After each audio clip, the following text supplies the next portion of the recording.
রাজা নেই, তবুও রাজকীয়ভাবেই আজও পুজো হয় পুরুলিয়া জেলায় অবস্থিত কাশীপুর রাজবাড়িতে।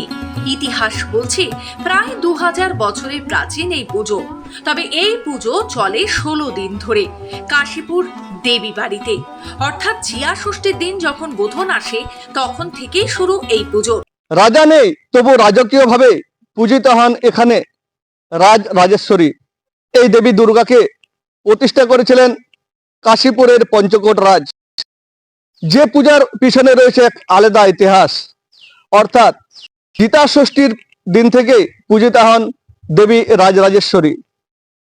এই দুর্গাপূজাকে ঘিরে পুরুলিয়া জেলা তো বটেই, আশপাশের বহু মানুষ জমায়েত হন এই পুজো দেখার জন্য।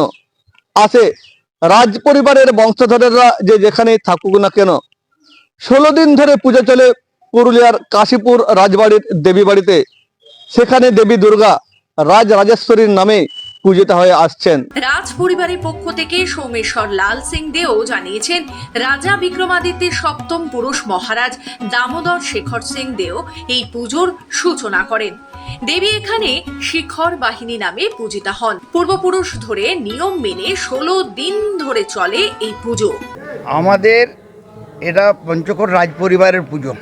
এটা প্রায় 2000 বছর ধরে এই পুজো হচ্ছে। আজ থেকে 2000 বছর আগে শকাব্দ 2-এ ধারনগরের বংশধর মহারাজা বিক্রমাদিত্যের সপ্তম পুরুষ জগদ্দেব সিংহের পুত্র, কনিষ্ঠ পুত্র দামোদর শেখর এই পুজোর শুভারম্ভ করেন এবং সেই দিন থেকে আজ এই পুজো হয়ে আসছে। পুজোটা রাজাদের, ক্ষত্রিয় যারা রাজারা তাদের এই পুজো।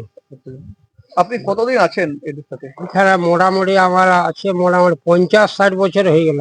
আপনি আছেন? হ্যাঁ, কি কাজ করেন আমি পরিচারক। এখানে? পূজা পশা, এই পূজার সরঞ্জাম, জোগাড় যন্ত্র, তারপরে এইসব মন্দির দেখভাল করেন। দেখভাল করা। তো বলছি, পুজো কবে শুরু হলো এখানে? পুজো হয়েছে আপনার বোধন থেকে। বোধন থেকে শুরু হয়েছে, জিতা সাইটের পালনাথ থেকে। 16 দিন ধরে চলে পুজো। হ্যাঁ, এখন 15 দিন ধরে পুজো চলে। তবে দুর্গাপুজোর অষ্টমীর দিনে সর্বসাধারণের জন্য খুলে দেওয়া হয় রাজপ্রাসাদের দরজা। শুধু এই জেলার নয়, সুদূর কলকাতা, ঝাড়খণ্ড ও ওড়িশা থেকে বহু মানুষ কাশীপুর রাজবাড়ির দুর্গাপুজো দেখতে আসেন। এক কথায় বলাই যায়, রাজা নেই, তবুও রাজকীয়ভাবেই চলে আসছে এখনো কাশীপুর রাজবাড়ির রাজরাজেশ্বরীর পুজো। পুরুলিয়া থেকে মধুসূদন দেওঘরিয়া, খবর বাংলা, পুরুলিয়া।